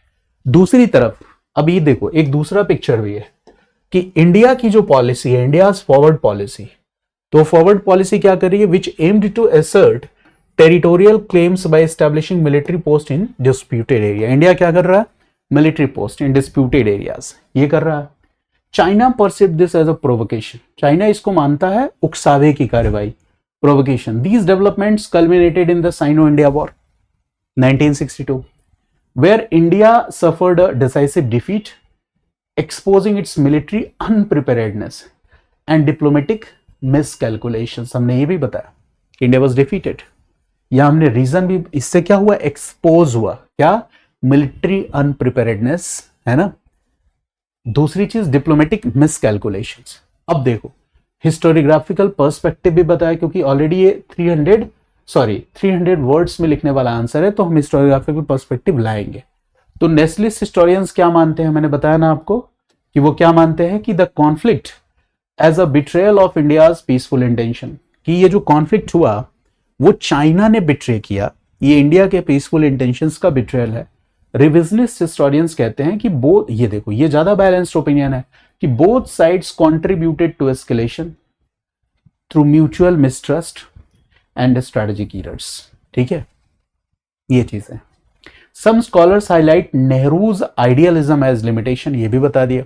ये कुछ स्कॉलर्स तो मानते हैं नेहरू की जो आइडियलिज्म थी, आदर्शवादी विदेश नीति थी, ये भी एक सीमा थी। Where others point to China's geopolitical concerns regarding Tibet. ठीक है, तो देयर आर डिफरेंट पर्सपेक्टिव्स, तो आप ऐसा नहीं कि सब लिखो, एक दो पॉइंट जरूर लिखना। लास्ट में कंक्लूड क्या किया, thus the trajectory of India China relation reflect a shift from idealism to realism. ये हमने कंक्लूजन में बता दिया कि इंडिया चाइना रिलेशंस की इस ट्रेजेक्ट्री को जब हम देखते हैं तो एक शिफ्ट दिखता है उसके बाद कि आइडियलिज्म से हम फिर किस दौर में आ गए, रियलिज्म के दौर में आ गए। The 1962 war was not only marked a turning point in India's foreign policy, but also underscored the limits of moral diplomacy in a competitive geopolitical environment. ठीक है, कि इंडिया की फॉरेन पॉलिसी में एक टर्निंग पॉइंट है 1962 का war, क्योंकि इस वॉर से हमने क्या देखा, लिमिट्स ऑफ मोरल डिप्लोमेसी, यानी ज्यादा आइडियलिज्म ठीक नहीं है in a competitive geopolitical environment. So that is the point. इसी आंसर को अगर हम पॉइंट वाइज फॉर्मेट में लिखेंगे तो कैसे लिखेंगे, देखो इंट्रो पार्ट में क्या लिखेंगे, इंट्रो पार्ट को थोड़ा पैराग्राफ कर देना, इतना जरूर करना। In intro part we will write India China relations after independence began with optimism and Asian solidarity. Under JL Nehru, India pursued peaceful existence, symbolized by Panchsheel Agreement, slogan Hindi चीनी भाई भाई। मेन बॉडी में cooperation भी है, cooperation phase of cooperation में क्या बताया, India and China both shared, यहाँ कंप्लीट सेंटेंस तो लिखना नहीं है, तो shared anti colonial outlook and vision of Asian unity, ये बता दिया। Diplomatic engagement and mutual goodwill between these two, ये भी बता दिया। टेंशंस कैसे इमर्ज हुए, चाइनीज इंटरफेरेंस इन Tibet 1950, ended buffer zone, border disputes की बात हमने की, बॉर्डर डिस्प्यूट्स में मैकमोहन लाइन एंड अक्साई चीन, India granting asylum to Dalai Lama 1959, increase mistrust. कैसे कॉन्फ्लिक्ट बढ़ गया, तो देखो चाइना का तो एक वो तिब्बत में इंटरफेरेंस है ही है, इंडिया की फॉरवर्ड पॉलिसी जिसमें इंडिया क्या कर रहा है, मिलिट्री पोस्ट डिस्प्यूटेड एरियाज में बना रहा है, सैनिकों का जो मिलिट्री मोबिलाइजेशन है उन एरियाज में बढ़ा रहा है, तो ये चीजें। China viewed it as a provocation culminated in China-India war. India's defeat exposed military and diplomatic weakness. फिर हिस्टोरियोग्राफिकल पर्सपेक्टिव बताया, वही जो मैंने अभी आपके साथ डिस्कस किया। नेस्लिस व्यू क्या मानता है कि China's betrayal of India's peaceful approach. Revisionist view क्या कहता है, mutual mistrust and strategic errors on both sides. Third क्या, critique of Nehru's idealism versus China's geopolitical concerns. Conclusion क्या है, ये भी मैंने बताया था, shift from idealism to realism in India China relations. 1962 war marked a turning point in foreign policy. It highlighted the limits of moral diplomacy in geopolitics. So I hope that you have got my point. समझ में आया? अगर केवल 300 words के answer को मैं PPT पे read कर दूंगा, या अगर उस आंसर की केवल आपको टेम्पलेट दे दूंगा, तो कम समय में तो हो जाएगा, बट वो तब के लिए जब आप जैसे इस पूरे पेपर को मैंने डिस्कस कर दिया, ठीक है, मान लो टोटल 4 लेक्चर्स हुए ना, ABCD 2020 मॉडर्न इंडिया, तो पूरा कंप्लीट डिस्कशन सुनने के बाद जब आप इस PDF नोट्स को पढ़ोगे तो आप सोचो कितना क्विक रिवाइज करोगे, कीवर्ड्स मिलेंगे, कॉम्प्रिहेंसिव फॉर्मेट में आंसर कैसे लिखे, पॉइंट वाइज कैसे आंसर लिखे। फिर इस नोट्स में मैंने क्या किया, जैसे बेसिक फैक्ट एंड इन्फॉर्मेशन, ये आंसर का हिस्सा नहीं है but basic fact and information. कई बार क्या होता है, we lack basic fact and information, basic चीजें नहीं पता होती है, वो मैंने इंक्लूड कर दिया है कि कुछ चीजें आपको पता हो जाएंगी तो अपने आंसर में क्या कर लोगे, अपडेट कर लोगे, ठीक है ना। तो कुछ चीजें यहाँ मैंने अपडेट भी करी हुई है। चलिए आगे आते हैं हम अगले क्वेश्चन पे। Question 4C, this is a 10 marker question and we have to write it in 150 words. First let me read the question first.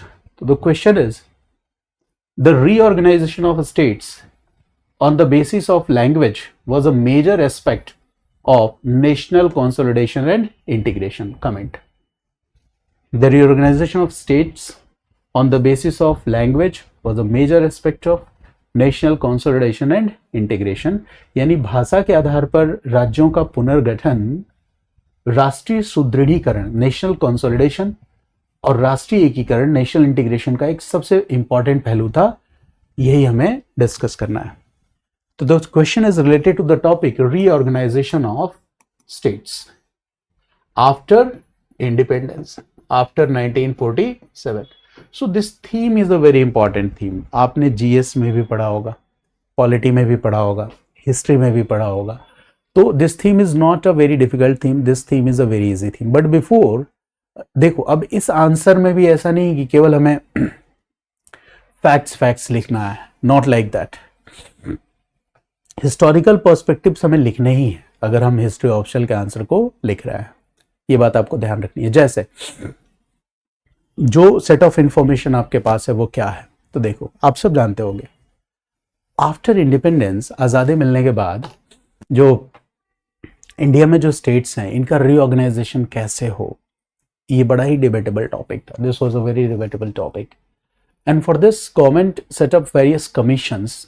Okay, सरकार ने अलग अलग कमीशंस भी सेटअप किए, पॉलिटी में पढ़ा होगा आपने, अब आपको कुछ कुछ याद आ रहा होगा। और उन कमीशंस के डिफरिंग ओपिनियंस भी थे। इसी बीच एक बड़ा ही फेमस मूवमेंट हुआ, कुछ याद आया आपको?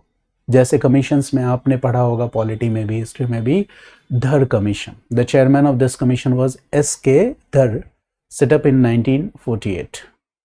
कमीशन को ये काम दिया गया कि you will have to examine that what is the possibility feasibility for carving out linguistic states, कि लिंग्विस्टिक स्टेट्स अगर हम कार्व आउट करें, भाषा के आधार पर राज्यों का गठन करें, ठीक है। एस.के. धर कमीशन, आपने पॉलिटी में पढ़ा होगा, एस.के. धर कमीशन, इनको ये कहा गया 1948 कि लिंग्विस्टिक स्टेट्स कार्व आउट करने की क्या फिजिबिलिटी है, ठीक है। इसको अगर हम कार्व आउट करते हैं तो सही होगा, नहीं होगा, क्या है, क्या फिजिबिलिटी क्या है। तो एस.के. धर कमीशन ने ये कहा कि नहीं, रिजेक्ट कर दिया। एस.के. धर कमीशन रिजेक्टेड। एस.के. धर कमीशन सेड दैट ज्यादा बेहतर होगा अगर हम एडमिनिस्ट्रेटिव कन्वीनियंस, प्रशासनिक सुविधा और एडमिनिस्ट्रेटिव एफिशिएंसी के आधार पर स्टेट्स को रीऑर्गेनाइज करें। Language as a basis of state formation नहीं होना चाहिए, क्योंकि अभी नेशन बिल्डिंग का अर्ली फेज है। तो अगर अभी हम आइडेंटिटी पॉलिटिक्स को ज्यादा इंपॉर्टेंस देंगे तो ये ठीक नहीं। खैर, ये धर कमीशन का अपना मानना था। इसके बाद फिर से एक कमेटी बनाई गई, दूसरी कमेटी, जिसका नाम था JVP committee. JVP committee, year 1948-49। नाम से ही क्लियर है, J for Jawaharlal Nehru, V for Vallabh Bhai Patel and P for Pattabhi Sitaramayya. तो this committee okay was set up और काम ये दिया गया कि आप भी एग्जामिन करिए कि लिंग्विस्टिक स्टेट्स को कार्व आउट किया जा सकता है कि नहीं। JVP committee also said that no, linguistic reorganization not good, है ना, लेकिन हाँ बाद में कभी हम कर सकते हैं, बाद में के लिए हम ये कर सकते हैं, फिलहाल तो ठीक नहीं है। यानी जेवीपी कमेटी का भी जो अप्रोच है वो क्या है, निगेटिव है। इसके बाद हम देखते हैं कि स्टेट रीऑर्गेनाइजेशन कमीशन, ये आता है 1953-55। एक बड़ा ही फेमस मूवमेंट है पोट्टी श्री रामुलु, जो आंध्र प्रदेश की डिमांड करते हैं लिंग्विस्टिक ओके बेसिस पर। ये मूवमेंट होता है, धरना होता है, fast until death. Potty Shri Ramulu का डेथ हो जाता है और उससे क्या होता है कि सरकार पे प्रेशर भी पड़ता है। फाइनली जो स्टेट रीऑर्गेनाइजेशन कमीशन है, जिसमें फजल अली, के.एम. पनिक्कर, हृदयनाथ कुंजरू, तमाम ये लोग थे, फजल अली चेयरमैन। तो इन्होंने लास्टली ये कहा कि ठीक है, लैंग्वेज को प्राइमरी बेसिस, है ना, लैंग्वेज को हम बेस बना के स्टेट्स को कार्व आउट कर सकते हैं, लेकिन हमें प्रायोरिटी देनी होगी एडमिनिस्ट्रेटिव एफिशिएंसी को, इकोनॉमिक वायबिलिटी को, नेशनल इंटीग्रेशन को। इसको ध्यान में रख के तब लैंग्वेजेस को जोड़, मतलब ऐसा नहीं कि सिर्फ लैंग्वेज के आधार पर स्टेट्स बनाते जाए, नहीं, लिंग्विस्टिक बेसिस पे कार्व आउट किया जा सकता है, plus administrative efficiency. Economic viability plus national integration, इन सभी चीजों को ध्यान में रखकर और भी तमाम ऐसी चीजें, ये बेसिक पॉइंट है। रिजल्ट क्या हुआ कि स्टेट रिऑर्गेनाइजेशन कमीशन के बाद जो हमारे यहाँ 14 स्टेट्स प्लस 6 यूटीज ये बनते हैं।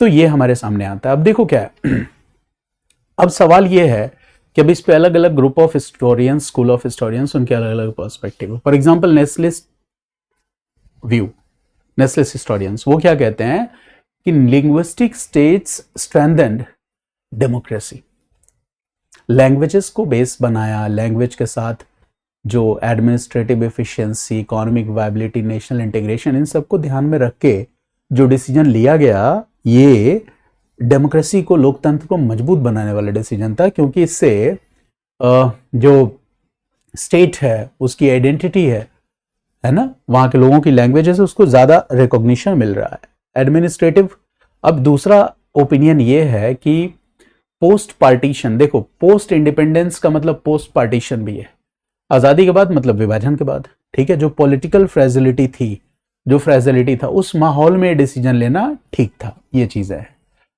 तो इसके बाद फ्लेक्सिबल फेडरल स्ट्रक्चर बना, तो रिविजनिस्ट हिस्टोरियंस, मॉडर्न हिस्टोरियंस इस तरह की बात करते हैं। तो तमाम इस तरह के ओपिनियंस हैं। तो this question is related to this entire thought, ठीक है। बिपान चंद्रा कहते हैं कि डेमोक्रेसी, लोकतंत्र मजबूत हुआ, इससे अलग अलग जो डिफरिंग एस्पिरेशंस हैं इनको एकोमोडेट किया गया डेमोक्रेसी में, है ना। मार्क्सिस्ट हिस्टोरियंस कहते हैं कि प्रेशर्स फ्रॉम बिलो जो है उसको भी रिफ्लेक्शन मिला एक तरह से, अगर ये डिसीजन लिया गया तो, ठीक है। सबल्टर्न कहते हैं कि पॉपुलर लिंग्विस्टिक मूवमेंट्स तो असर्शन ऑफ आइडेंटिटी है, तो उनके हिसाब से भी ये ठीक है, बट ये एक डिबेटेबल टॉपिक है, this is a debatable topic, okay. So I hope that you have got a background theme आपको समझ में आया। फिर से स्टेटमेंट पढ़ रहा हूँ, the reorganization of states on the basis of language was a major aspect of national consolidation and integration. तो इसके आंसर को लिखते वक्त ये ध्यान रखना है कि रिऑर्गेनाइजेशन ऑफ स्टेट्स लैंग्वेजेस के बेस पे हो तो अच्छा क्या होगा, इसका इम्पैक्ट बुरा क्या होगा, है ना। दोनों जो एक तरह से डाउट्स और एस्पिरेशंस थे, दोनों को रखना है, क्योंकि पहले जो दो कमिटीज थी उनका ओपिनियन क्या था, नेगेटिव था, ये ध्यान रखना है। तो दो मॉडल है आंसर का, दिस इज एक 150 वर्ड ही है, तो छोटा सा आंसर है, this is introduction part, this is conclusion part and this is what, main body. इसके नीचे वाला दूसरा मॉडल है बुलेट फॉर्म आंसर, तो देखते हैं क्या है। So here we see introduction part, the reorganization of states on linguistic basis formalized through SRC, state reorganization act 1956, ठीक है। लिंग्विस्टिक बेसिस पे स्टेट्स का रिऑर्गेनाइजेशन औपचारिक रूप से संभव हुआ SRA 1956 से। It was a landmark in India's nation building process. Initially resisted, यहाँ पे उतना स्कोप नहीं है कि हम धर कमेटी या JVP कमेटी का जिक्र कर सके, तो यहाँ लिखा कि initially resisted due to fears of fragmentation, ultimately और it was eventually accepted as a democratic necessity because we don't have more scope. तो यहाँ पे हम पूरी कहानी नहीं लिख सकते, धर कमेटी, JVP कमेटी, ठीक है, स्टेट रिऑर्गेनाइजेशन कमीशन, सबका ओपिनियन नहीं लिख सकते। So in a single line I have written that initially resisted due to fears of fragmentation but was eventually accepted as a democratic necessity. Got it? Main body में लिखते हैं कि linguistic reorganization contributed to national consolidation by accommodating regional aspirations and reducing alienation. ये Nestless thought है. As Bipan Chandra argues, it transformed potential source of conflict into pillars of unity. It also strengthened federalism by aligning administrative boundaries with cultural identities, and it made governance more effective. This is nationalist perspective, Bipan Chandra's opinion. I am again reading it. कि linguistic reorganization की वजह से regional aspirations को accommodate किया जा सका, इसकी वजह से national consolidation संभव हुआ। बिपान चंद्रा कहते हैं कि reorganization of states on the basis of languages, इसकी वजह से जो sources of conflict, potential sources of conflict, वो पिलर्स ऑफ यूनिटी में बदल गए। इससे हमारा फेडरलिज्म ज्यादा मजबूत हुआ, हमारी जो एडमिनिस्ट्रेटिव बाउंड्रीज हैं वो कल्चरल आइडेंटिटीज के साथ अलाइन हुई, जिससे गवर्नेंस पहले से ज्यादा इफेक्टिव हो सका। That is the point. In the third para I have written that however the process was not without limitations, यानी ये जो कुछ भी हुआ इसकी कुछ लिमिटेशंस भी हैं। अब यहाँ पे देखो, जब भी हम कमेंट लिखते हैं तो we also have to write the points of limitations, उसको भी लिखना है। तो क्या है limitation? So it encourage regionalism, इससे रीजनलिज्म को बढ़ावा मिला। कभी कभी इंटर स्टेट डिस्प्यूट्स के रूप में भी चीजें हमारे सामने आ जाती है, disputes over boundaries and resources. Critics feared that linguistic identities might overshadow national identity. आज भी देखो कई बार लोग लैंग्वेजेस के मामले पे लड़ जाते हैं एक दूसरे से, तो ये तो लिमिटेशन है। क्रिटिक्स कहते हैं कि linguistic identity might overshadow national identity. ठीक है, ये ठीक नहीं है। कंक्लूजन क्या है? Despite these challenges the reorganization ultimately reinforced integration. आपको पॉजिटिव नोट पे जाना है। Challenging regional sentiments within the constitutional framework, channeling regional sentiments within the constitutional framework. It exemplified India's strategy of unity through accommodation. ये बहुत ही important phrase है, unity through accommodation, ensuring that diversity became a source of strength rather than a division. ठीक है, but if you want to write it in bullet format, point wise, so the answer will be in introduction part you will write linguistic reorganization of states formalized by SRA was a key step in nation building, initially resisted due to fears of fragmentation, later accepted. Contribution to national integration, it accommodated regional and linguistic aspirations. It reduced alienation and potential conflicts. फिर विपान चंद्रा का opinion, turning diversity into strength. जब हम support करेंगे तो उसी ideology पे जाएंगे। Strengthening federalism, ये भी हुआ।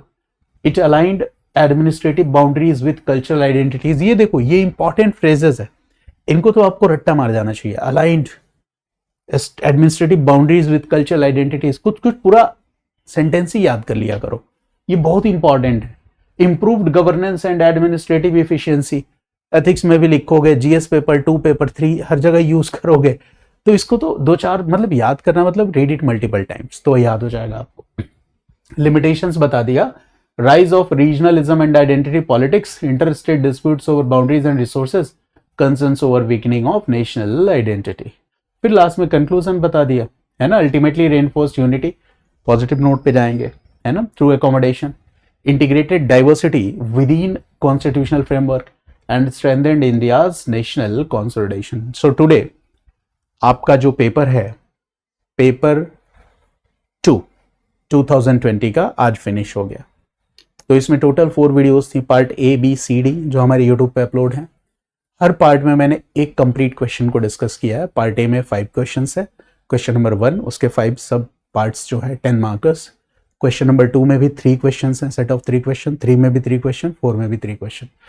अब आपका काम क्या है कि आपने ये सारे वीडियोस देख लिए, आपने यूपीएससी, हाँ पेपर डाउनलोड कर लेना है यूपीएससी की वेबसाइट से। तो उससे क्या होता है, देखो ऐसे तो टाइप्ड भी मिल जाता है जैसे यहाँ पे, बट पेपर की एक साइकोलॉजी होती है। वो साइकोलॉजी ये होती है, जैसे मान लो कि पेपर जो है, जैसे अगर मैं आपको दिखाऊं इन द, जो पेपर यूपीएससी पूछती ना, हिंदी इंग्लिश में कई सारे पेजेस होते हैं। तो जब हम जैसे इन this way, if you have paper, अगर आपके पास पीडीएफ फॉर्मेट है तो हिंदी इंग्लिश क्वेश्चन जैसे पूछा जा रहा है, तो उस एक होता है ना कि उस साइकोलॉजी के साथ आप जुड़ पाओगे। तो बेटर कि आप पेपर्स डाउनलोड कर लो, फिर देखो क्वेश्चंस को। आपको पता है कि यहाँ मॉडर्न इंडिया के सारे क्वेश्चन तो अटेम्प्ट करने नहीं थे, पहला कंपलसरी था, उसके बाद बच गए 3, इनमें से किसी 2 को आप कर सकते थे, एक तो वैसे भी छोड़ना था। बट इस पूरे के पूरे पेपर में कोई भी थीम ऐसा था क्या कि डिफिकल्ट था? प्लस जितने भी थीम पूछे गए बहुत ही पॉपुलर थीम है, बट जरूरी क्या है कि उस थीम को थोड़ा डिटेल्ड एनालिसिस, हिस्टोरिकल इंसाइट्स, इन सब चीजों के साथ जोड़ के देखा जाए, थोड़ा इन डेप्थ उसको समझने की कोशिश की जाए। जिस तरह से आप लोग जीएस जनरल स्टडीज टाइप का जो ऑप्शनल आप लोग पढ़ते हो, तो उससे कहाँ कुछ बेहतर हो पाएगा, पॉसिबल नहीं है। थोड़ा एफर्ट डालना पड़ेगा, आपको भी करना पड़ेगा, टीचर्स को भी करना पड़ेगा। और अच्छा है हिस्ट्री ऑप्शन, कोई प्रॉब्लम नहीं है, बट मैंने वही कहा ना कि थोड़ी चीज़ें बदलनी पड़ती हैं समय के साथ। अगर वो नहीं बदलेगा तो प्रोबेबिलिटी का गेम एज इट इज़ चलता रहेगा। तो मुझे उम्मीद है कि paper 2 section a modern Indian history 2020 सारे के सारे क्वेश्चंस हो गए, आपको समझ में भी आए होंगे। अब इसके बाद हम 2021 का जितना मॉडर्न इंडिया का पेपर है फिर वो डिस्कस करेंगे। तो पहले हम 2020 से 2025 तक सारा मॉडर्न इंडिया फिनिश कर ले, ताकि आपके रिवीजन में भी क्या हो, आसानी हो। अगर हम एक एक करके सब मिक्स कर देंगे तो फिर आपका कम से कम आपको ये लगे हाँ चलो मैंने मॉडर्न कर लिया। फिर इसके बाद हम देख लेंगे कोई भी जो एरिया जो कन्वीनियंट होगा वो शुरू कर लेंगे, वर्ल्ड, एंशिएंट, मिडिवल, ठीक है, जैसा भी होगा। तो चलिए, वीडियो देखने के लिए, हमसे जुड़ने के लिए आप सभी को बहुत बहुत धन्यवाद।